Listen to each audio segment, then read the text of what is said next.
This is Camille's Country Corner. I'm Camille. Welcome. I'm glad you could come visit us today.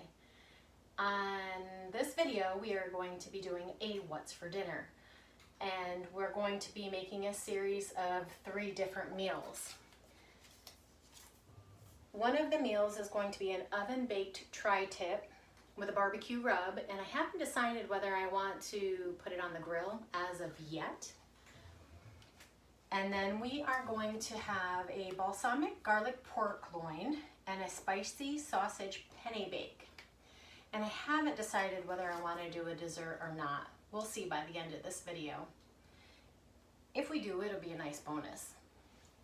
All right, let's go ahead and get started on the marinade for our tri-tip. So I am using a, let me see, it's just a little over a pound of tri-tip. I got mine from Butcher Box, but you can get it anywhere. I've seen it at the grocery store. I think I bought it from Costco.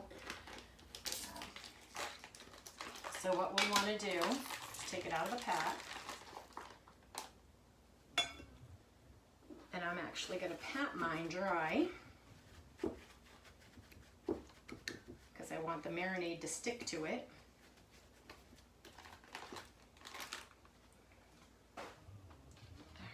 Okay.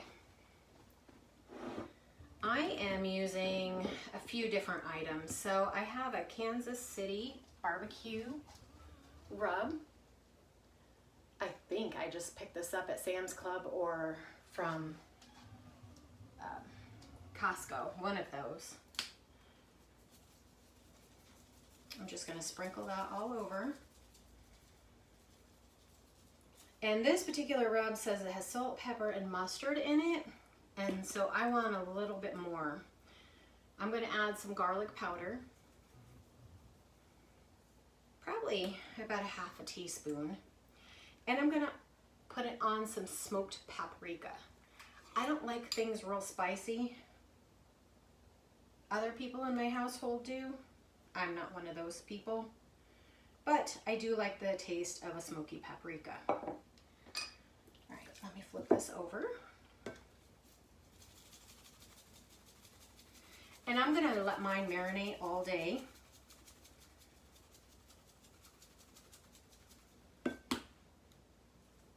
That way we have really good flavor. And with a tri-tip, you kind of cook it slowly. So it will be in the oven for a little bit, actually, about an hour. Maybe not quite that much because mine is only a pound. All right, so I'm gonna go ahead and put this in the refrigerator and we're gonna let it marinate and we'll be right back. All right, our meat has been marinating for several hours, probably about 4 to 6. Now what we want to do is just sear it.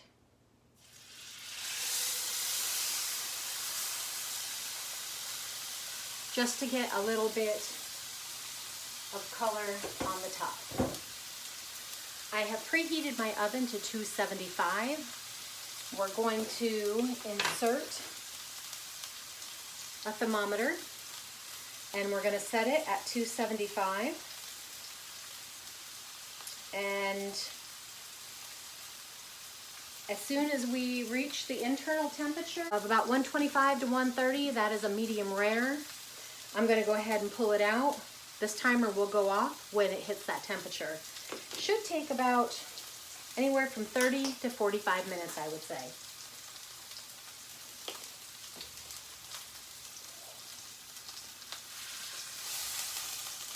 Right now we're not looking to cook the steak. We just want to get some color on that. All right, I'm going to go ahead and insert the thermometer. You want to insert it on the thickest part of the steak. So, but you don't want to hit the bottom of the pan.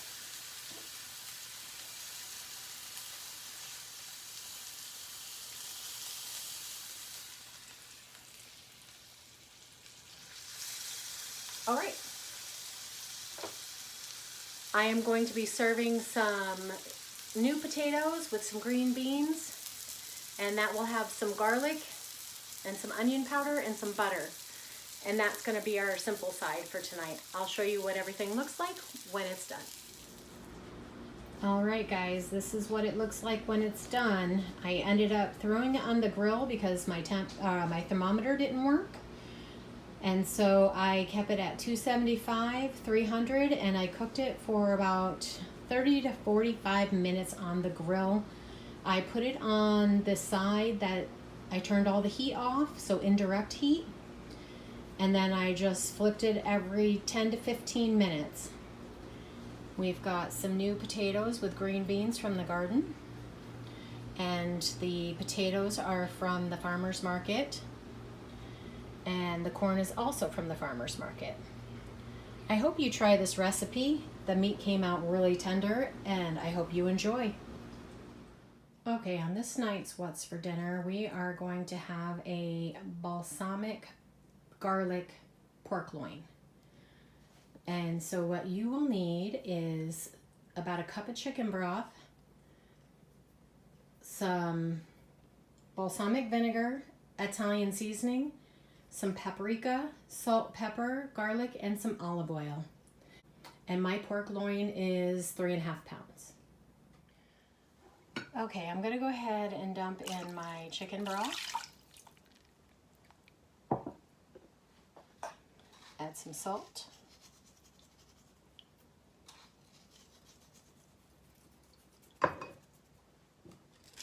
Pepper.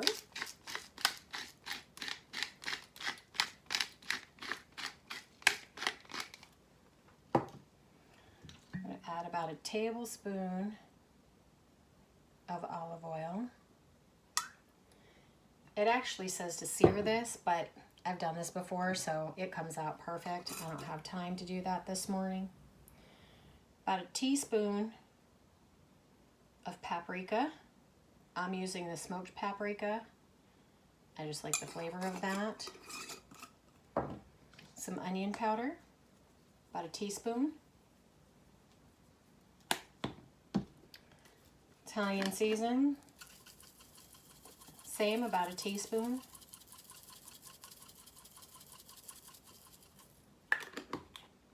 And a couple splashes of balsamic vinegar, balsamic vinegar.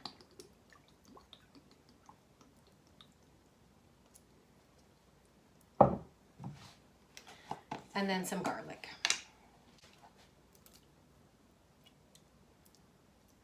About a couple of cloves. Okay, that's it. I'm going to cook this on high for 5 hours. We'll see you back then. Okay, guys, this is what it looks like when it's done. This is what's for dinner.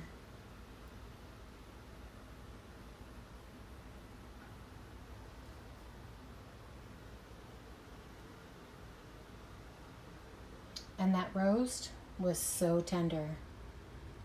And here's my plate for dinner. On this night's What's for Dinner, we are going to have a penne pasta bake with a hot sausage.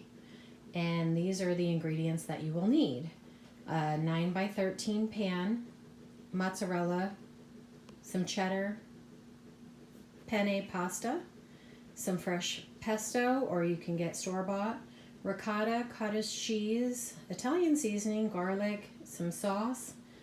I did not make any today, so we're going to use jarred, an onion, and a pepper. All right, let's get started.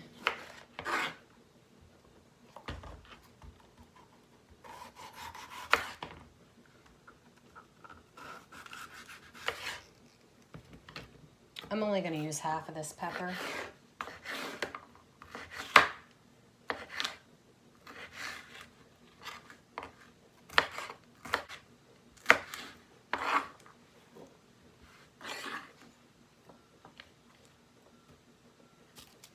And I'm only going to use half of the onion.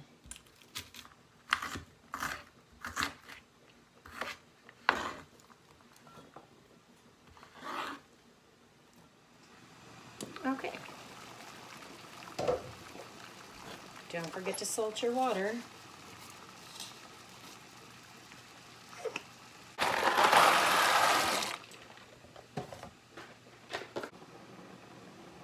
All right, couple tablespoons olive oil.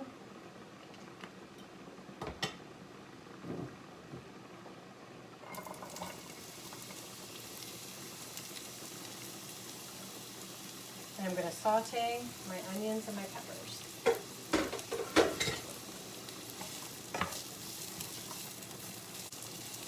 And I'm going to go ahead and start to preheat my oven to 400.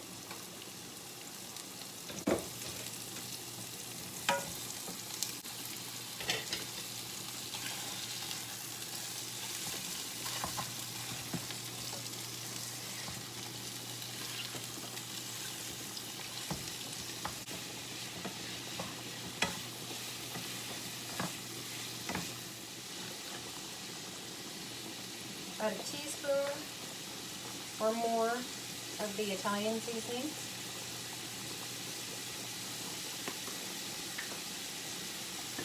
And I'm going to go ahead and add my pesto right in, and my garlic. I use a couple of cloves of garlic. 1 clove of garlic is about 1 teaspoon. I used about a tablespoon.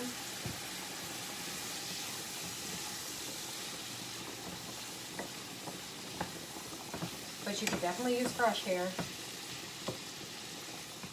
Let's go ahead and assemble this dish. I'm going to go ahead and add my sauce. I'm going to add the whole jar. This is a 24-ounce jar. Any sauce that you like.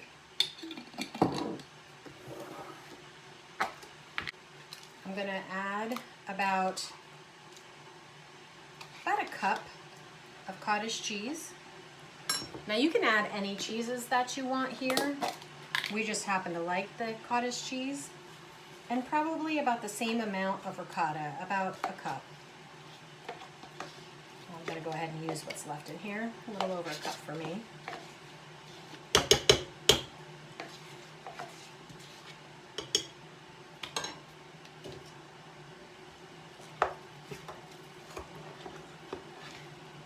Now I did add salt and pepper, but I don't think you saw that. And now I'm going to go ahead and add my meats, my meat mixture.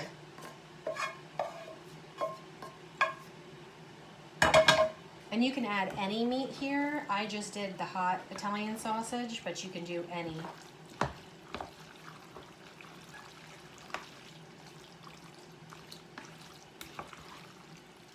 I'm going to do a little bit of mozzarella. I normally like to shred my own, but lately I've just been taking the convenience way.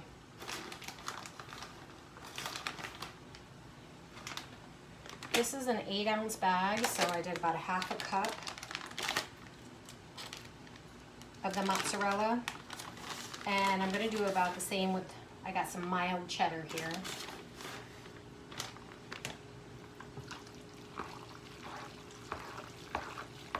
Just mix it all together. And then I'm just going to put it in my pan.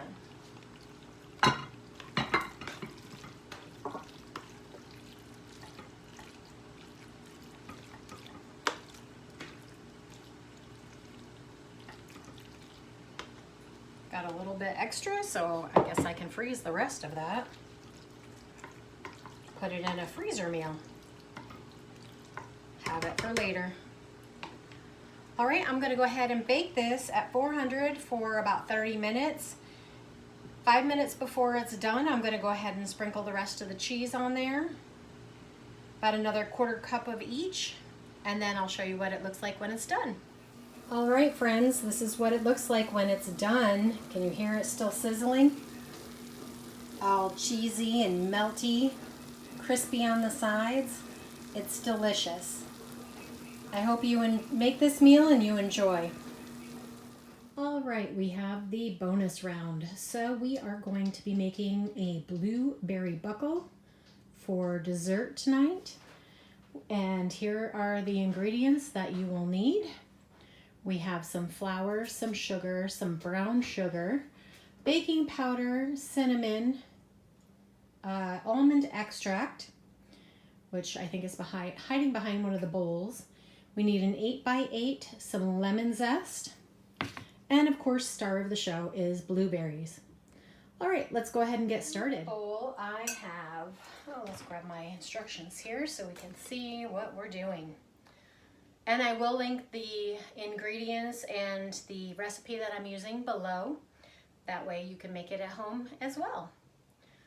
All right, and if you're making this with me, we need a 1/4 cup of sugar, which I already have in my bowl. We have a 1/2 stick of room temperature butter. So let's go ahead. Right, to my butter and my sugar, I'm gonna go ahead and cream that together.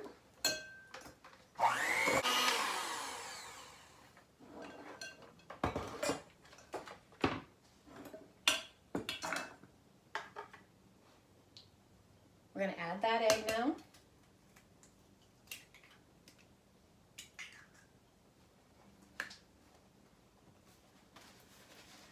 All right, we're going to go ahead and add a teaspoon of almond extract.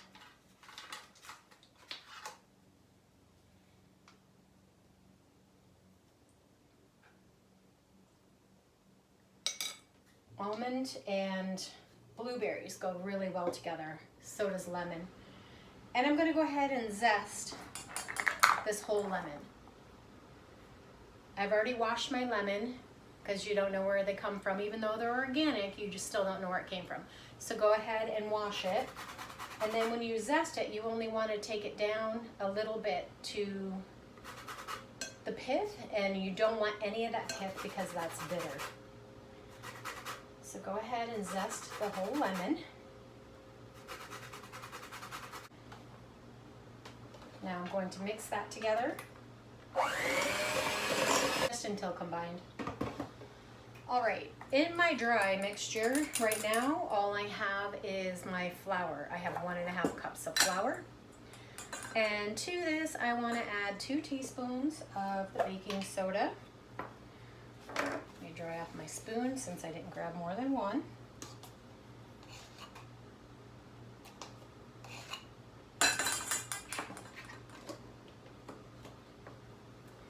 We need a 1/2 teaspoon of salt.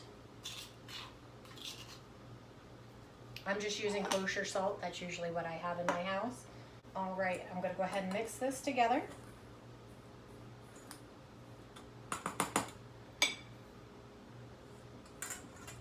All right, I'm going to start to add in my dry. I'm going to add about 1/3 of the flour.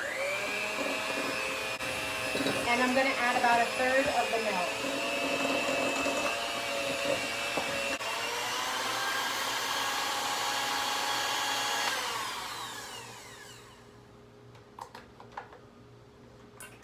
I'm not a lick the beater type of gal.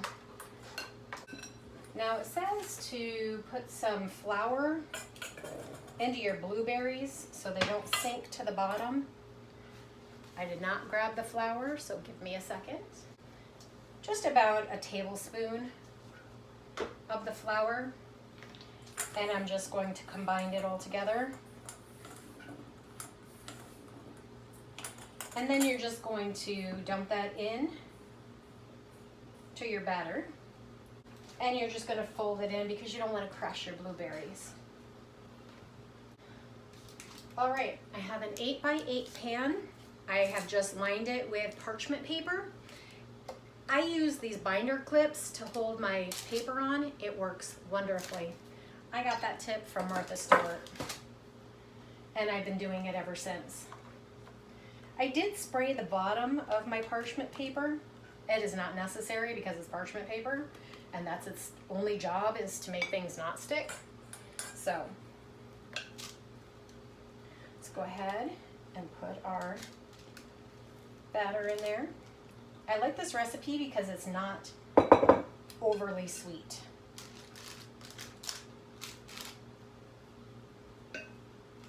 All right.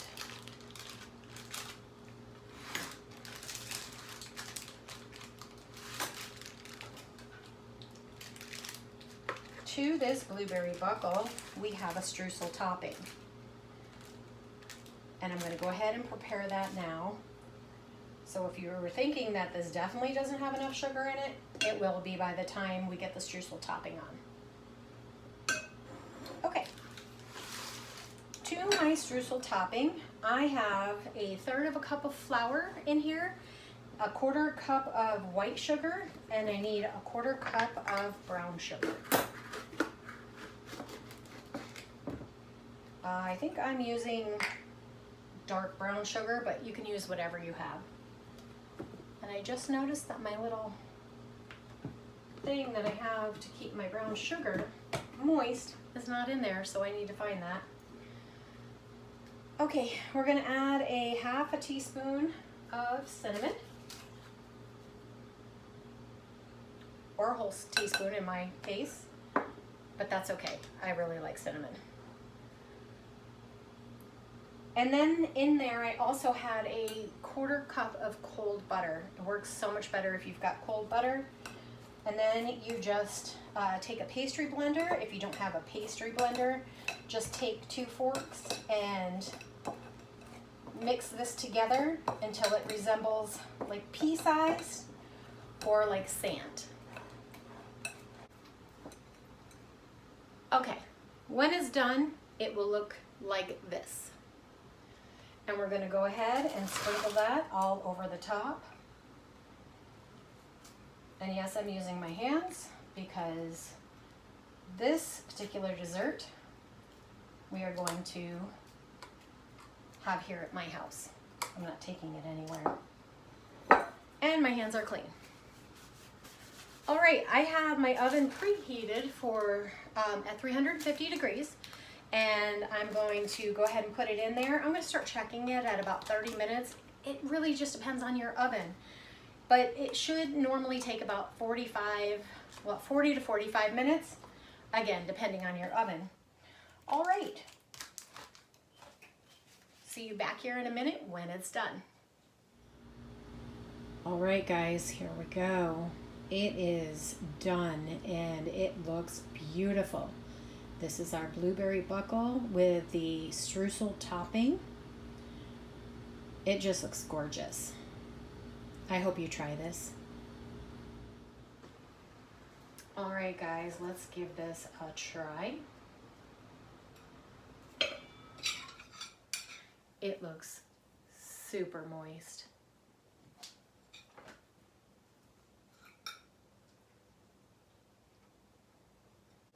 Oh, it's fantastic.